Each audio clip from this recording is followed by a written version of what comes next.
MP board class 10 social science में 100 में से 100 लाना मुश्किल लग रहा है। लगता है सिलेबस बहुत ज़्यादा है और समझ नहीं आ रहा है क्या पढ़ें और क्या छोड़ें। टेंशन मत लो, इस वीडियो में मैं आपको बताऊंगा एक स्मार्ट स्ट्रेटेजी जिससे सोशल साइंस को बोरिंग नहीं इंटरेस्टिंग तरीके से पढ़ सकते हो। और सबसे इम्पोर्टेंट, किस चैप्टर से कितना वेटेज आता है और उसके हिसाब से प्रिपरेशन कैसे करनी है, सब क्लियर हो जाएगा। हेलो मेरे प्यारे बच्चों, मैं आपका स्वागत करता हूँ बोर्ड एग्जाम कंपास पे। आज हम बात करने वाले हैं class 10 MP board social science full year strategy के बारे में।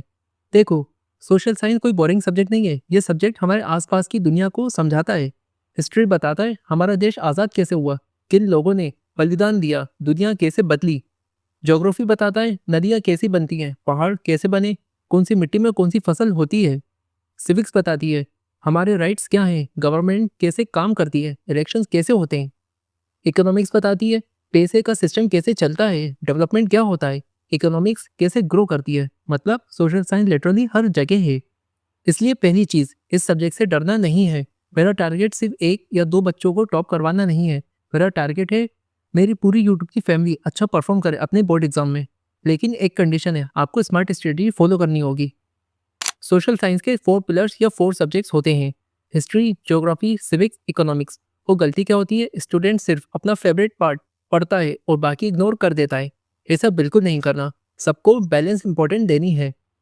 अब सबसे इंपॉर्टेंट बात समझो, 100 मार्क्स लाने के लिए सिर्फ ज़्यादा पढ़ना ज़रूरी नहीं है, सही चीज़ सही तरीके से पढ़ना ज़रूरी है।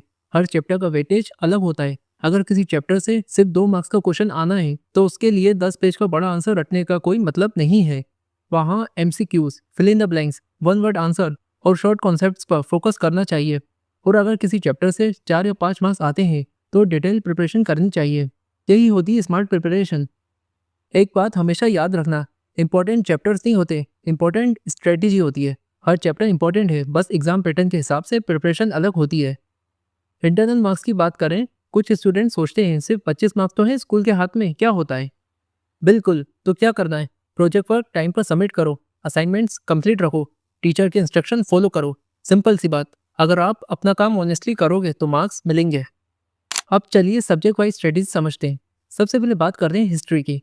देखो, हिस्ट्री से अप्रोक्स 20 मार्क्स का वेटेज होता है, इसलिए इसे लाइटली बिल्कुल मत लेना। हिस्ट्री बोरिंग नहीं है, ये स्टोरीज का सब्जेक्ट है। सबसे पहला चैप्टर आता है नेशनलिज्म इन यूरोप। यहाँ आप समझोगे नेशनलिज्म क्या होता है, देशभक्ति की फीलिंग कैसे डेवलप होती है और दुनिया में नेशन का फॉर्मेशन कैसे हुआ। उसके बाद नेशनलिज्म इन इंडिया। यहाँ आप जानोगे हमारे फ्रीडम स्ट्रगल के बारे में, कैसे लोगों ने देश के लिए बलिदान दिया। फिर आता है the making of a global world.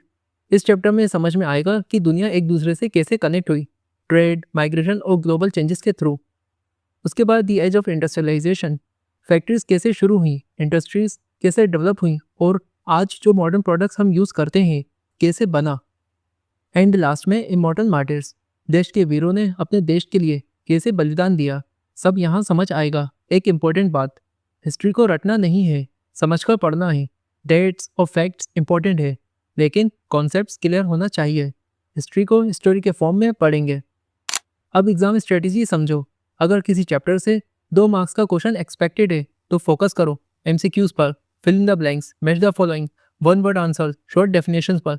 लेकिन अगर चैप्टर से 4 या 5 मार्क्स आते हैं तो long answers, reason based question, difference based question, detail explanation, इनके ऊपर फोकस करो। कम से कम 4 पॉइंट्स हर क्वेश्चन के प्रिपेयर करने होंगे अगर 4 या 5 मार्क्स का चैप्टर है। यही स्मार्ट स्ट्रेटेजी है। अब बात करते हैं ज्योग्राफी की। ऑनेस्टली ज्योग्राफी बहुत इंटरेस्टिंग सब्जेक्ट है। यहाँ आप रियल वर्ल्ड को समझते हो। Chapter number 1 resources and development में समझेंगे रिसोर्सेज क्या होते हैं और उनका यूज़ कैसे होता है। एक इंपॉर्टेंट बात, सबसे बड़ा रिसोर्स कौन है, ह्यूमन रिसोर्स, यानी आप खुद। अगर सही डायरेक्शन मिल जाए तो वही स्टूडेंट टॉपर बन सकता है। देन आता है chapter number 2 forest and wild life. Forest and wild life resources में समझेंगे जंगल्स क्यों इंपॉर्टेंट है, वाइल्ड लाइफ कंजर्वेशन क्यों ज़रूरी है और नेचुरल रिसोर्सेज को प्रोटेक्ट कैसे किया जाता है। Then chapter number 3 water resources. Water resources का चैप्टर बहुत प्रैक्टिकल है। हम सब ने सुना है जल है तो जीवन है, लेकिन इतना पानी होने के बाद भी ड्रिंकिंग वाटर प्रॉब्लम क्यों होती है। ये चैप्टर एग्जैक्टली इसी चीज़ पर फोकस करता है। देन आता है चैप्टर नंबर 4 एग्रीकल्चर। एग्रीकल्चर में आप समझोगे कौन सी फसल किस एरिया में होती है, किस मिट्टी में क्या उगता है, एग्रीकल्चर की प्रॉब्लम्स क्या है और मॉडर्नाइजेशन की ज़रूरत क्यों है। देन आता है मैन्युफैक्चरिंग इंडस्ट्रीज। मैन्युफैक्चरिंग इंडस्ट्रीज में समझेंगे इंडस्ट्रीज इकोनॉमी को कैसे सपोर्ट करती हैं और प्रोडक्शन सिस्टम कैसे इवॉल्व हुआ। And last chapter number 6 lifelines of national economy. इस चैप्टर में ट्रांसपोर्टेशन और कम्युनिकेशन सिस्टम्स आते हैं, रोड्स, रेलवेज, एयरवेज, पोर्ट्स, यानी इकोनॉमी की एक्चुअल लाइफलाइन। अब एक सुपर इंपॉर्टेंट पॉइंट, ज्योग्राफी में मैप वर्क को इग्नोर मत करना, यहाँ से डायरेक्ट मार्क्स आते हैं। Minerals, industry, resources, important locations, इन सब की मैप पर प्रैक्टिस करनी है। मैप वर्क इजी मार्क्स देता है अगर रेगुलर प्रैक्टिस हो। अब तक हमने हिस्ट्री और ज्योग्राफी समझ लिया, अब चलिए बात करते हैं सिविक्स और इकोनॉमिक्स की। स्टार्ट करते हैं सिविक्स यानी पॉलिटिकल साइंस से। ये सब्जेक्ट आपको रियल लाइफ गवर्नेंस समझाता है। सबसे पहले चैप्टर पावर शेयरिंग। यहाँ आप समझोगे कि पावर एक जगह कॉन्सेंट्रेट क्यों नहीं होनी चाहिए और शेयरिंग क्यों ज़रूरी है पावर की। उसके बाद फेडरलिज्म, इंडिया जैसे बड़े देश में सेंट्रल और स्टेट गवर्नमेंट का रोल कैसे डिवाइड होता है। फिर gender, religion and caste, society में डिफरेंसेस क्यों होते हैं और डेमोक्रेसी इन इशूज़ को कैसे हैंडल करती है। उसके बाद पॉलिटिकल पार्टीज़, बीजेपी, कांग्रेस और दूसरी पार्टीज़ क्या होती हैं, पॉलिटिकल पार्टी बनती कैसे है, नेशनल और रीजनल पार्टीज़, इन दोनों में क्या डिफरेंस होता है।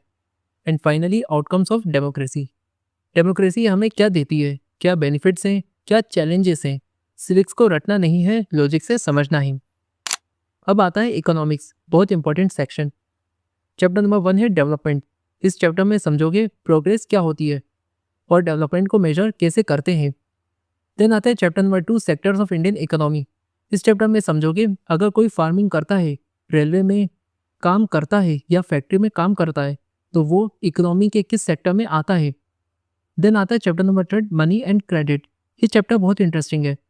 पैसे का सिस्टम कैसे चलता है, बैंक क्या रोल प्ले करता है, लोन्स कैसे काम करते हैं। Chapter number 4 globalisation.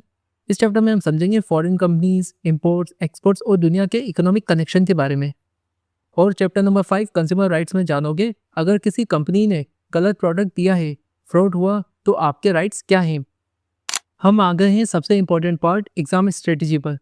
ध्यान से समझो, बहुत सारे मार्क्स इजी क्वेश्चन से आते हैं। MCQs, fill in the blanks, match the following, one word answer, true and false. ये स्कोरिंग सेक्शन होता है, इसलिए लो वेटेज चैप्टर्स के लिए स्मार्ट प्रिपरेशन करो और हाई वेटेज चैप्टर्स जिनसे ज़्यादा मार्क्स के क्वेश्चंस आते हैं उनके लिए डिटेल प्रिपरेशन करो। अब बात करते हैं मिस्टेक्स जो बिल्कुल नहीं करनी। बार बार टाइम टेबल चेंज मत करना, वीडियो लेक्चर 2x स्पीड पर पहली बार मत देखना, कुछ समझ में नहीं आएगा। बैकलॉग मत लगाना, मतलब अपने सिलेबस को डिले मत करना। सिर्फ नोट्स कलेक्ट मत करो, उन्हें पढ़ो भी। बहुत बड़ा टारगेट मत रखो, ये सब प्रोडक्टिविटी का इल्यूजन देती है, रिजल्ट नहीं।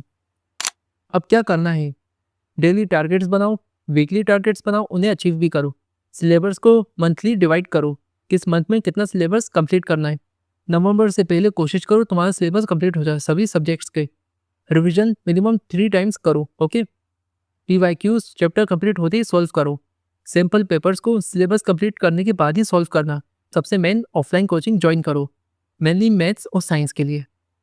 रिवीजन प्लान की बात करें तो एक सिंपल फॉर्मूला आपको फॉलो करना है, 5 से 6 दिन पढ़ाई, 1 से 2 दिन रिवीजन।